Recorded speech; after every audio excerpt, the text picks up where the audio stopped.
Warren Beatty, the Hollywood legend who measured love by scent. There's a story about Warren Beatty that nobody talks about. Not the conquests, not the famous names, not the decades of headlines. This one's different. It's about a man who dated some of the most iconic women in Hollywood history, but couldn't handle the simple reality of being human. And it came from the one person who witnessed it all from the front seat of a car. Michael Reynolds drove Warren Beatty for nearly 3 decades. 27 years watching Hollywood's most notorious bachelor slip into the back seat after dates with legends.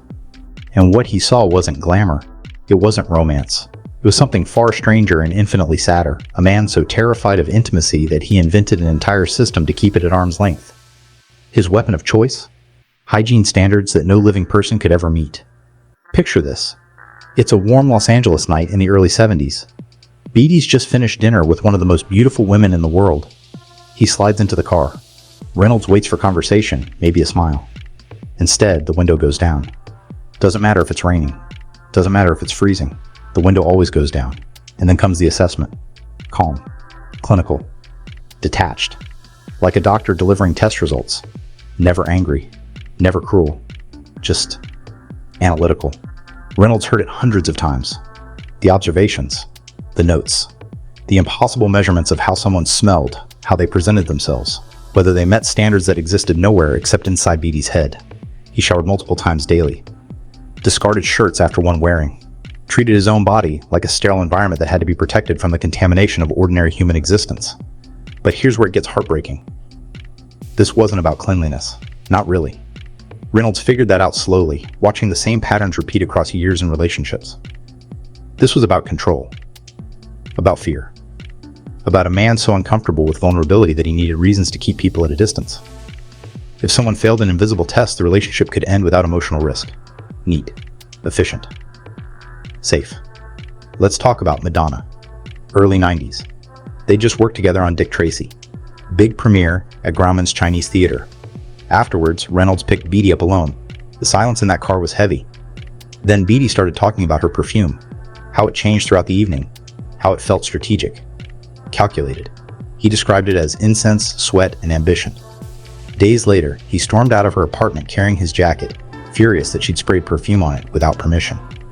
The relationship ended shortly after, not because she wasn't clean, because her deliberate use of scent felt like manipulation, like she was threatening his sense of control. Then there was Jane Fonda. 1971. Height of her activism. Beatty became fixated on her refusal to use deodorant. Reynolds remembered a scorching summer day, picking them up from a Vietnam veterans fundraiser. Beatty complained that Fonda had lectured him about aluminum and corporate chemicals instead of just using conventional products. For weeks, they argued. It escalated. Finally, after another political event, Fonda reportedly called him out for his toxic cleanliness. For Beatty, her stance wasn't just a preference. It challenged his entire worldview about how modern life should function. Joan Collins represented the opposite problem. Too much perfume. Overwhelming. Suffocating. Their brief relationship happened before Reynolds started driving, but Beatty referenced it for years. At an industry dinner in the late 70s, he instructed Reynolds to keep the windows open if Collins came near the car. After a brief greeting at the event, Beatty returned hours later, complaining he could still taste her perfume. That it gave him a headache. Reynolds realized Beatty wanted an impossible middle ground where women smelled neither human nor artificial. If this story about Warren Beatty touches your heart, please share it with someone who needs to hear it. But Julie Christie broke his heart in a different way. 7 years together. 1967 to 1974. Reynolds said it was deeply meaningful to Beatty. Real love. Yet even Christie couldn't escape his rigid standards. Reynolds picked up a jet-lagged Beatty from LAX once after visiting Christie's farmhouse in England. Beatty admitted, almost hurt, "She's the love of my life, but not always fresh in the mornings." He was genuinely unsettled by her habit of drinking coffee and reading before showering or brushing her teeth. Christie once remarked that not everyone needed to taste like mouthwash at 6 in the morning. Beatty even asked Reynolds if it was strange to shower immediately upon waking. A rare moment of self-doubt that nearly made Reynolds crash the car. Then Brigitte Bardot caused what Reynolds called a complete sensory crisis. 1965 Cannes Film Festival.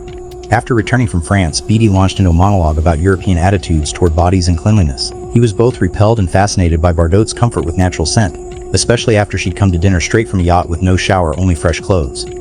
Beatty couldn't reconcile her status as a global beauty icon with what he perceived as poor hygiene. The encounter ended with him cutting his trip short, later telling Reynolds that the French simply viewed bodies differently.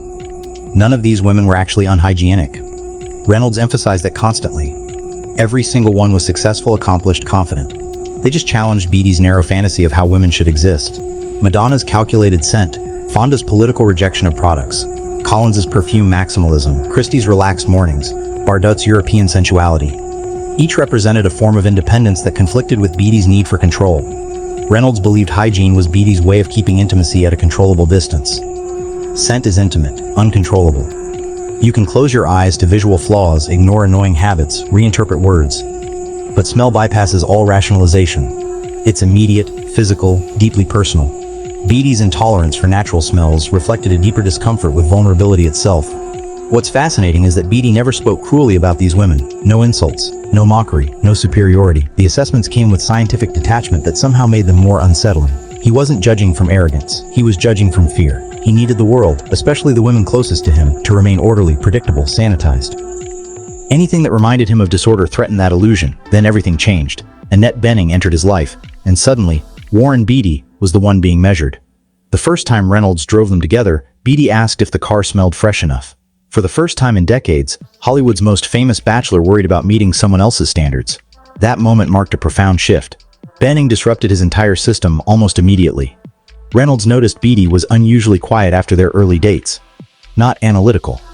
Contemplative. Instead of delivering assessments, he asked questions. Did the restaurant smell musty? Was the air conditioning too strong? These were concerns Reynolds had never heard from him before. The man who assumed the environment should conform to his expectations suddenly realized he might be the one being judged. Other changes followed. Beatty began allowing windows to stay up after dates. Even in warm Los Angeles traffic. His obsessive post-date rituals softened. He still showered frequently, but the frantic urgency eased. Shirts lasted more than one wearing. Reynolds saw these not as concessions, but as recalibrations. Beatty wasn't abandoning his standards. He was learning they could be negotiated rather than enforced. The deeper transformation involved control. With previous partners, scent symbolized dominance. Beatty decided what was acceptable. With Bening, that power dynamic reversed. She didn't mock his fastidiousness, but she didn't bend to it either. Reynolds said Beatty once suggested a different soap brand for her bathroom. Bening listened, smiled, and continued using what she preferred.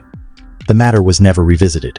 For a man accustomed to compliance or resistance, her calm independence was disarming. This bending of standards didn't happen overnight. It unfolded gradually in small, invisible moments.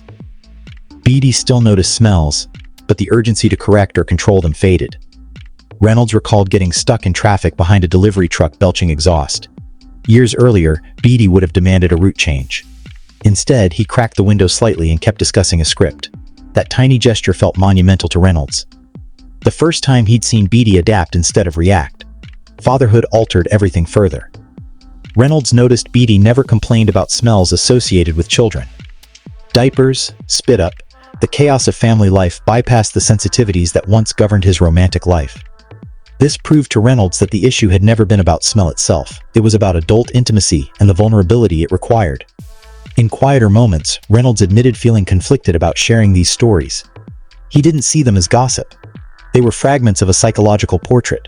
Beatty wasn't a villain. He was a man shaped by his era, his fame, his fears. The women he dated weren't casualties. They were catalysts, each pushing against the limits of what he could tolerate at that point in his life. Beatty's reputation as an insatiable playboy missed the deeper pattern. He wasn't endlessly indulgent. He was endlessly selective, searching for safety disguised as perfection. When that illusion cracked, he moved on. Not from boredom, from discomfort. In later years, Beatty occasionally referenced his past with a tone that surprised Reynolds, nostalgia mixed with regret. Not regret for relationships ending, but for the rigidity that made endings inevitable. Reynolds remembered Beatty saying, almost to himself, "I used to think standards kept chaos out. Turns out they just kept people out." It was the closest he ever came to confession. By the time Reynolds retired, the man he left behind wasn't transformed into someone carefree. Beatty remained precise, observant, controlled. But the harshness was gone. The ruler he once held so firmly now had flexibility. He no longer mistook discomfort for incompatibility or difference for deficiency. This was the real conclusion to Beatty's romantic saga. Not the tally of famous names. Not whispered legends. but the slow recognition that intimacy cannot be sterilized. Love, by its nature, involves tolerating the unfiltered presence of another human being. Breath, scent, habits, imperfections aren't obstacles to connection. They're proof of it. Warren Beatty didn't stop wandering because he found someone flawless. He stopped because he finally accepted that flaws weren't threats. They were the price of closeness. For a man who spent decades keeping windows open, learning to sit with the air exactly as it was became his quietest and most profound victory. The final lesson Beatty absorbed wasn't dramatic. There was no single revelation, no grand apology, no public reckoning. It arrived quietly through repetition and routine. Through mornings no longer scrutinized and evenings no longer analyzed. Beatty learned intimacy could survive without constant evaluation. Closeness didn't collapse simply because the world was imperfect. What struck Reynolds most was how little Beatty spoke about hygiene by the end. The topic that once dominated conversations vanished entirely. In its place were concerns that felt more human. Worries about work, time passing, whether he was being fair or kind enough. Reynolds saw this as evidence that Beatty's earlier fixations had been scaffolding built to protect something fragile. Once acknowledged, the scaffolding could come down. The car window became the perfect metaphor. For years, it had been Beatty's instinctive response, the barrier between himself and discomfort. Opening it meant relief, distance, control. Leaving it closed required tolerance, trust, vulnerability. By the end, Reynolds said Beatty rarely reached for the window at all. The air inside was no longer something to escape. Reynolds ended his reflections with a simple observation. He didn't change who he was. He just stopped fighting what other people were.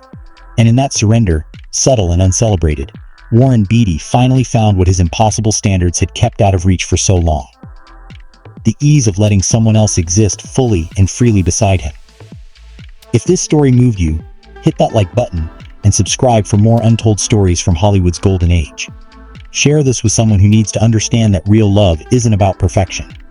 It's about accepting imperfection. Because sometimes the greatest transformation happens not when we find the right person, but when we finally become someone capable of truly being with them.